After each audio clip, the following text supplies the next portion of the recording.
I am so happy that you're able to join us for this extended interview. Make sure to visit theoffbeatlife.com.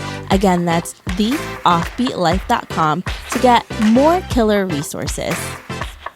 Hey friend, is your lack of remote skills stopping you from taking the leap to land an online gig or start an online business? Or maybe you feel overwhelmed and think to yourself, what the hell am I doing? Believe me, I know exactly how you feel. There's been so many times in the past where I wish I had someone walk me step by step, letting me know if I was doing the right thing and that I wasn't crazy. I really believe that you have the potential to turn your ideas into reality and create a freedom lifestyle. But you do need a plan that will ensure your success right from the beginning. That's why I'm so happy to say that I will be launching a membership club that will not only allow you to learn valuable skills that will help you land the perfect remote jobs, but also get support from experts who will help you reach your goals. If you want to achieve incredible things and be part of a supportive community that can help you thrive, go to theoffbeatlife.com/membership for more details. Hey everyone, thank you so much for being here for our extended interview with Carmela, where she's going to share how to navigate remote working as a person of color. Hey Carmela, how are you? Hey Debbie, thanks for having me.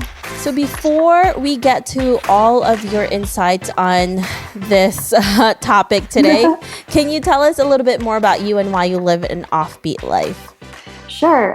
So I live an offbeat life because I love to travel. I love intentional living and being able to just really work on the things that I'm passionate about, but also explore the world at the same time. So being able to do that definitely, I think, qualifies me into the offbeat life community. To be able to live and work remotely and travel and work in the nonprofit space is just a true gift, and I'm glad to be a part of it.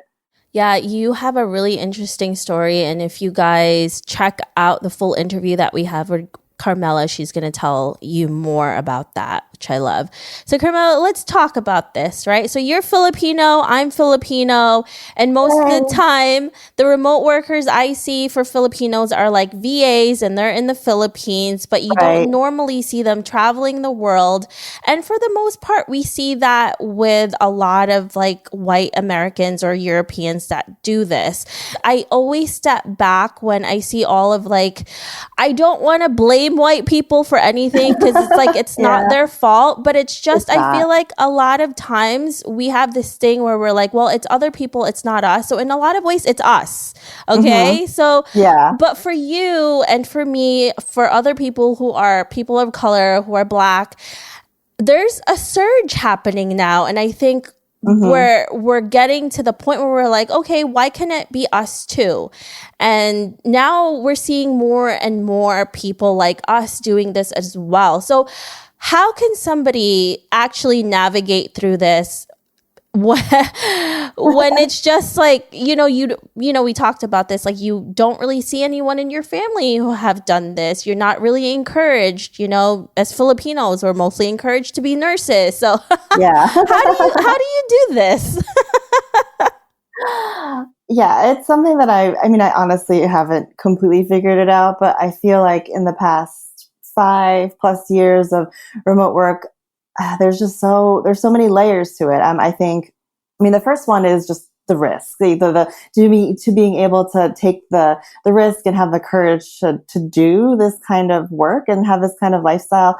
I think requires a lot of internal why am I doing this? Because then when you have a strong sense of self and why I'm living this kind of remote work nomadic life, then when you have a family coming up to you when are you gonna come back? When are you gonna live a quote unquote normal life? It helps during those conversations, and just to be able to not have it make you feel bad, and just make it more of a positive sentiment. Because I think just having that script ready is definitely something. And this is just all kind of stuff pre-trip or when you go back home. But I think on the flip side, that may be coming from the titos and titas, but at the same time, you have these nieces and nephews and younger cousins looking to you being oh, look at look at Tita, she's like doing this cool stuff. Like maybe I can do that too. So kind of having the balance of, knowing that you have to defend what you're doing, but then also that you could be the person inspiring your younger generation to do the same thing is kind of like helping, it's the balancing of being able to be that person. But I think kind of going into the spaces where we're not represented, just because there's not a lot of people who do this yet, I think a lot of it is just really going there, like being uncomfortable in that situation. I mean, I think for a lot of us, we're used to being the only Filipino person in the room. And so I think a lot of that really is just taking the courage to be like, well, I'm in this space too now, and this is my story. This is what I do. And then creating that space. And I think the other thing I like to look at positively is a lot of times I travel in Asia. And so I look more often like the people in the country that I'm visiting versus the people that are nomads. And so I actually want to use that to my advantage. So not advantage in like a taking advantage kind of way, but really I now realize it helps me connect with locals more because they're, I think, more willing to relate to someone like me just because I look like them or just because I have, we have like a similar background. My family's from the Philippines. They're from Cambodia. Like we kind of like have a similar geographically, we're like ethnically more similar. So there's that kind of breaks a barrier and helps me connect with locals, I think, on a deeper way than if I were of another race. So those two things, like just really having a strong sense of self and then having the courage to go out in the space and take it up and not just feel like you have to be on the sidelines because no one else looks like you. Yeah. And, one of the things that you had said is we are usually the first one in our family to be able to do this. And it's kind of crazy how we do have to defend what we're doing and we do have to let them know, listen, this is sustainable. Just because we are not going to an office doesn't mean we can't make money from this. And hopefully one thing that will come out from COVID is that a lot of people of color, even people who are not of color, who want to do this lifestyle and they have to keep explaining, people are able to understand why this is a sustainable lifestyle because you can work from your office, from your house, from a different country and still create money. And if anything, I think it's actually more stable because we have so many different options and ways of creating income from it. Yes, for sure. And yeah, being a remote worker makes you way, way, way adaptable. Like I've had to pivot and change and figure stuff out, at a faster rate than if I had a traditional job. So I think that's definitely a strong soft skill to have, and to be able to have that and understand the value of that is, I think, really, really, really important. Yeah. And I also do have to say for people of color, people who are Black, I think in a lot of ways we underestimate ourselves, right? And that's why there's more people who are white who's out there. And I never look at it in that sense in terms of this. It's like, it's just you. Like, we need to stop underestimating ourselves. That's why there's not enough of us doing it, because there's people of color living in the United States who has the same types of privileges, and we shouldn't look at it in that way. Like, we can do this. You just need to take that leap. If that person can do it, you can too, if you just set your mind to it. And so I think it first comes from us, and then we can control that, because if we keep putting that onto other people, like, you're never going to do anything about it, because you're always going to be led by, fear. And it's like, oh, well, it's not me. So it's like, let's look at ourselves first. And then if that's not what it is, then look outside. So I think we definitely need to be out there more. And I think that's so important. Like, we just need to be out there. We need to have our stories heard. And in order for us to do that, we just have to have a louder voice. Come on, guys, let's do this. And that's what I love about your podcast, and just being someone who has been admiring what you're doing for so long. I think it's great that you are giving people like me, giving people a voice, because I think that also happens in that when you don't see anyone who kind of looks like you kind of like write stuff off. But be someone who is a person of color and then also using your platform to elevate other people, I think that's super important too, to be able to, just reach out to other people who have potential or have the skills, but just don't have the opportunity. I mean, I think that's what we all are. That's what my like mission is in life, is to create opportunity for those people who just don't have it. And I think that's what I love about what you're doing. So I admire, and I'm grateful for that. Yeah, absolutely. And I think it's so important that we really share each other too, like each Mm-hmm. other's successes and how we were able to get to the point where we are. Because even you in our family, like we have, like you said, we have nieces and nephews and brothers and sisters and cousins and even older adults who are looking at us like, oh my gosh, like if they can do this, I can do it too. And we're affecting the next generation. And that's so crucial to all of this. So if you stop yourself from doing something that you want to do, even if it's not remote working, if it's something completely different, and you don't take that leap, you may be affecting the future generation because Mm-hmm. maybe they really follow you and they look to you for what they need to do with their life. So, whatever you do, your actions that you're making in your life, you may not even know it could be affecting somebody else's, and that could also lead them to either go forward or move back or stay where they are. So, just think about that, guys. You may not know So it, true. but you have a lot of impact and a lot of your voice needs to be heard and you need to be seen. Yeah. Do you mind me asking, like, how was it like for you when you first kind of took the remote work turn? Like, how did your family react and everything like that? So my story is Carmela.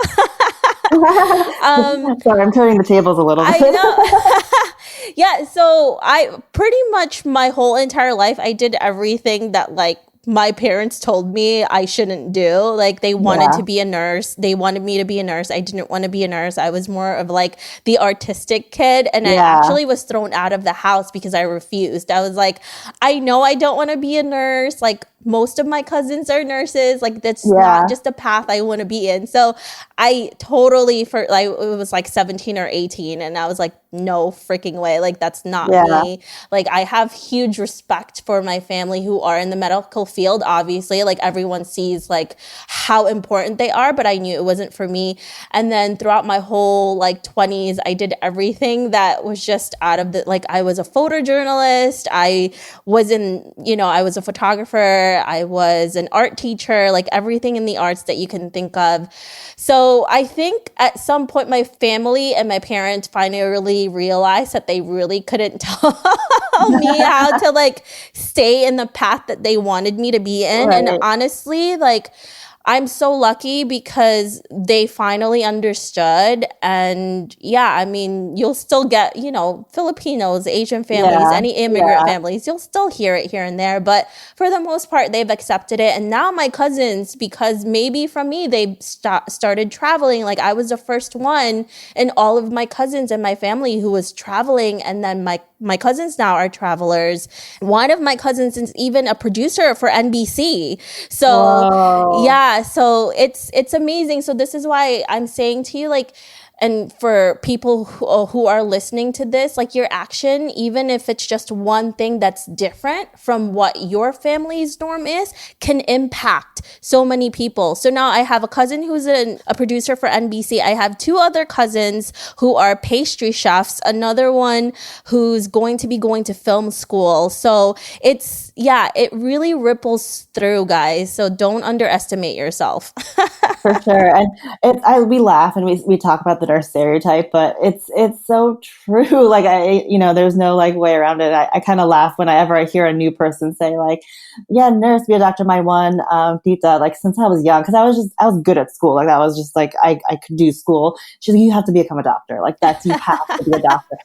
And like, I faint when I see blood. I was like, I cannot be a doctor. I am the worst person to be a doctor. I will faint. Like, I wouldn't even get Mm-hmm. through the school. Like, I would just be terrible. So I think, yeah, that's definitely a part of the, like self, like realization of like what you're good at, what you're not good at, what Yep. makes you pass out, So, um, and yeah, to this day, I think, my teacher's like, I don't know, 80 now. And Aw. she still is like, I'm sorry I didn't become a doctor. But Aw. I kind of laugh at that because it's definitely something that you have to kind of like realize, or not. I mean, the thing is like, I have a lot of my cousins are nurses and they're amazing nurses. So I'm like, well, Mm-hmm. maybe this is what you should be doing. Like my Yeah. one cousin they're all amazing, especially now. So, but yeah, it's really just understanding what you're good at and what you're not, and then figuring that out for sure.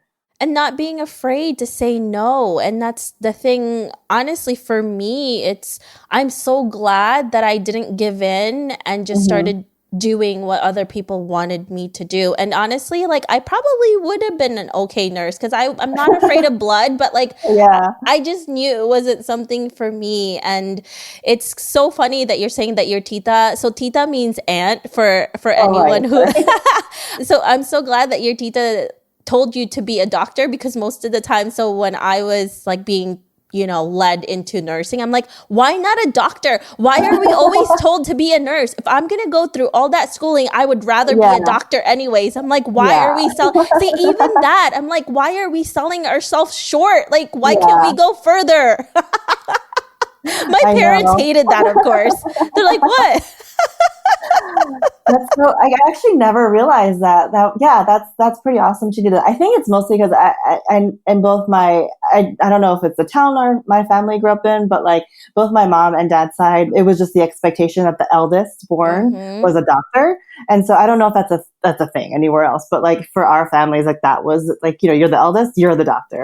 And so on my mom's side, my aunt's a dentist. On the other side, my aunt is like a general like practitioner, and they've been doing that for years. And that's largely why our family was able to come to the US. But like, yeah, it's just, I guess I'm now realizing how much of a gift that was. And like all that to say, like what you're saying, how your parents, like, you kind of have always been like offbeat throughout your life. And so they got used to it. And I think the same is true for my parents. Like I was supposed to be a teacher when I was in college. I was going to be a math teacher because I was really good at math. And then there was one point where I was like, I don't know if I want to be a math teacher. Like I want to like, be an activist and like change the world. I was like super doe-eyed and idealistic in college. And I guess I am still to some degree. But when I told my parents that, I guess when I was 20, I think by the time I was 25 and said I didn't want to work at an office, they're like, okay, great. And they totally supported it. But it definitely took like dosages of, showing them that like, I'm not going to lead a really conventional life. Yeah, it's so crazy because I think a lot of that times, like our parents and our grandparents and aunts and uncle do still have that mentality when they were back in the old country and you have to do things to survive. And we have a new privilege being in the United States, in any first world countries, as they say, to really have an option now. And if you are from a family of immigrants, and I know how hard this is, and I'm an immigrant myself, I wasn't born here. It is a huge responsibility that's placed on your shoulders to constantly be better than what your parents were, because obviously they went through so much hardship to get us here, to make our lives better.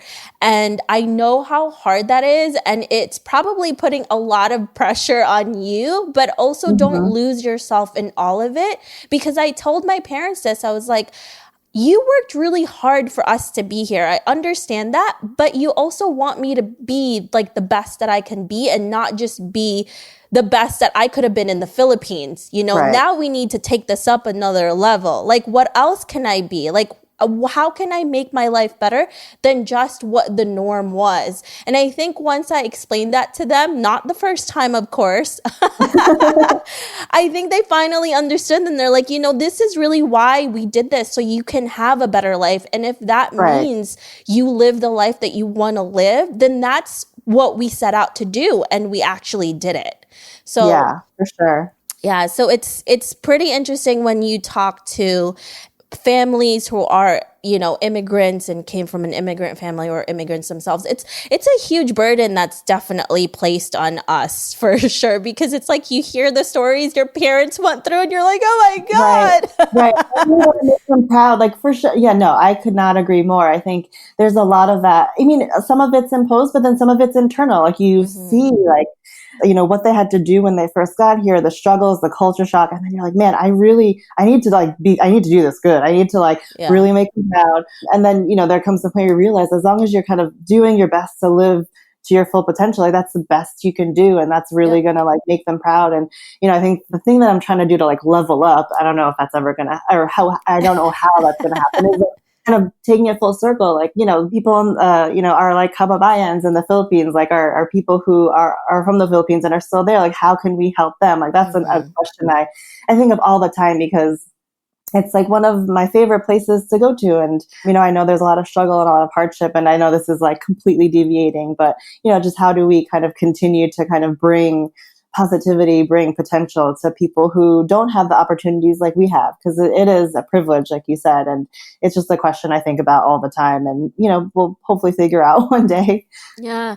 And I'm so glad that we are kind of leading this first wave of, people of color, as Filipinos ourselves. Like, people want to see us succeed because then they know that it can be done too. And I think that's really part of why we all do this, is to give each other voices and also give each other a platform to stand on, so that it's not so hard for the next generation to be able to do this. And I'm just so glad to see someone like you, Carmela, and other, women and men out there who are really doing their part to really have their voices heard. So I'm so glad that you and I are part of it as well.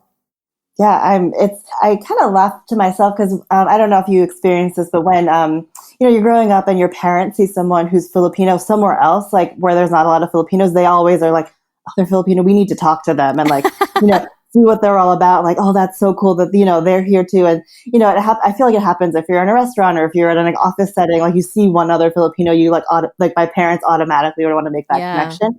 And then like, I find myself doing the same thing. I'm like, oh, Debbie, she has a podcast. She's Filipino. I need to talk to her. And so I think I laugh to myself because I'm like, wow, I guess it is a thing where you kind of just like, there's that relatability, there's that level of understanding that we both have. We grew up in similar, maybe not like obviously not exactly the same, but similar circumstances. So it's great to kind of be able to share space with someone who's had that as well. Yeah, absolutely. And it's true. My parents and my aunts and uncles, every time, it doesn't matter where we are, they see another Filipino, they're like, oh my God, I'm like, cool. Yeah, like what province are you from? And like, when did you come here? And it's I now like, and then when I travel now too, I do the same thing. Like you see another Filipino and you're like, oh, where, like where, like who are you? Where are you from? Like you're doing this too. And like, it's great. And you kind of like, you see each other from across the room and you kind of like, you both have that mutual awareness. This has happened like all over the world when there's that one other person and you're like, oh, you too? And then there's that like excitement and camaraderie, which is pretty cool. I know. I love that. And I'm so glad that we have that comfort with each other, right? So it's always fun to do that.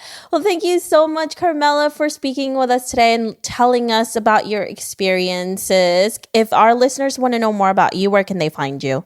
They could find me a couple ways. My partner and I have a blog that we joke that we update every other year since we started it in 2012. That is nowrongturns.com and on all the social media. But for Flight, the organization I run, our website is takeflight.org, and that's FLYTE. And we're also on social with that same handle.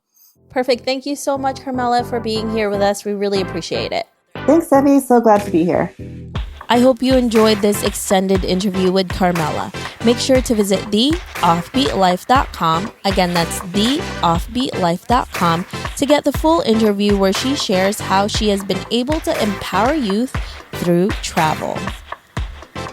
Hey friend, are you looking to land a remote gig ASAP? Well, did you know that we not only have a ton of online jobs you can apply to on our site, but now we're also sending them straight to your inbox. I'm happy to announce that we will be sending our email subscribers legit online jobs every Wednesday. We have done hours of research, so you don't have to.